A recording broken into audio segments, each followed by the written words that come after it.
the pleasure to present to you Dr. Martin Luther King, Jr.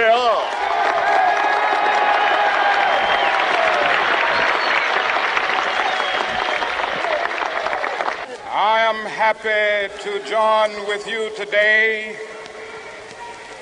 in what will go down in history as the greatest demonstration for freedom in the history of our nation.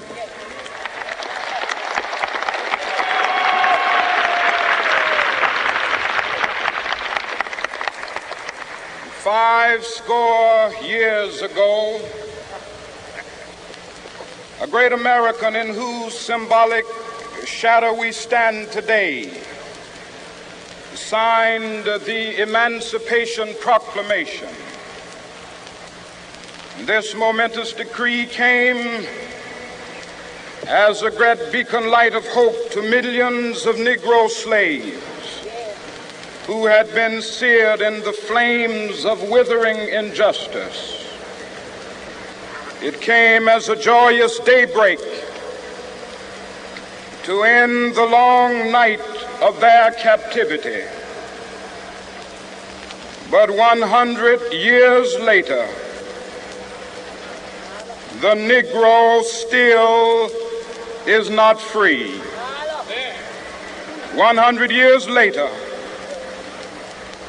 the life of the Negro is still sadly crippled by the manacles of segregation and the chains of discrimination. 100 years later, the Negro lives on a lonely island of poverty. I have a dream that one day this nation will rise up and live out the true meaning of its creed. We hold these truths to be self-evident, that all men are created equal.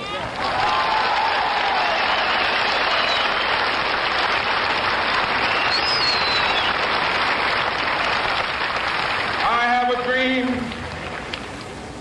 that one day on the red hills of Georgia, the sons of former slaves and the sons of former slave owners will they be able to sit down together at the table of brotherhood. I have a dream that one day,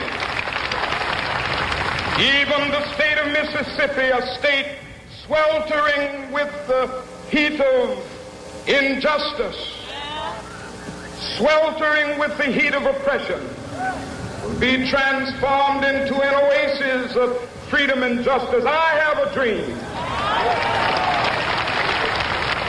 My four little children will one day live in a nation where they will not be judged by the color of their skin, but by the content of their character. I have a dream today.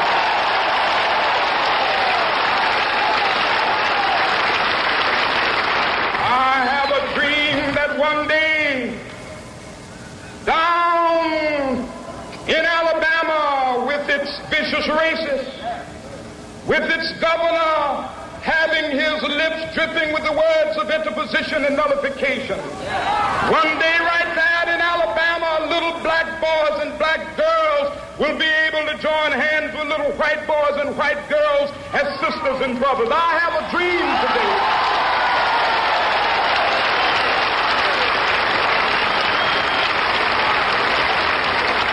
I have a dream that one day every valley shall be exalted, and every hill and mountain shall be made low. The rough places will be made plain, and the crooked places will be made straight, and the glory of the Lord shall be revealed, and all flesh shall see it together. This is our hope. This is the faith that I go back to the South with. With this faith, we will be able to hew out of the mountain of despair a stone of hope. With this faith, we will be able to transform the jangling discords of our nation into a beautiful symphony of brotherhood. With this faith, we will be able to work together, to pray together, to struggle together, to go to jail together, to stand up for freedom together, knowing that we will be free one day.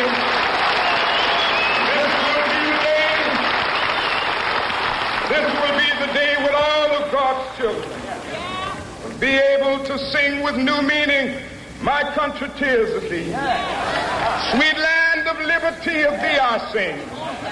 Land where my fathers died, land of the pilgrim's pride.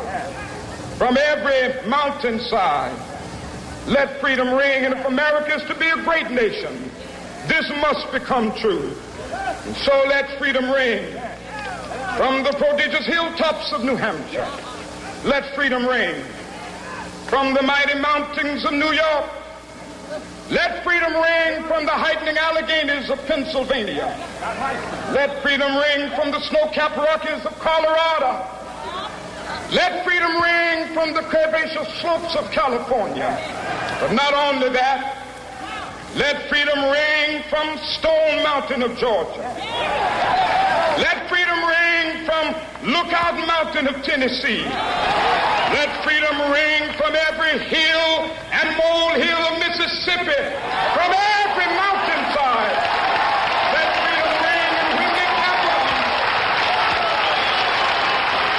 when we allow freedom ring, when we let it ring from every village and every hamlet, from every state and every city, we will be able to speed up that day when all of God's children, black men and white men, Jews and Gentiles, Protestants and Catholics, will be able to join hands and sing in the words of the old Negro spiritual, free at last, thank God.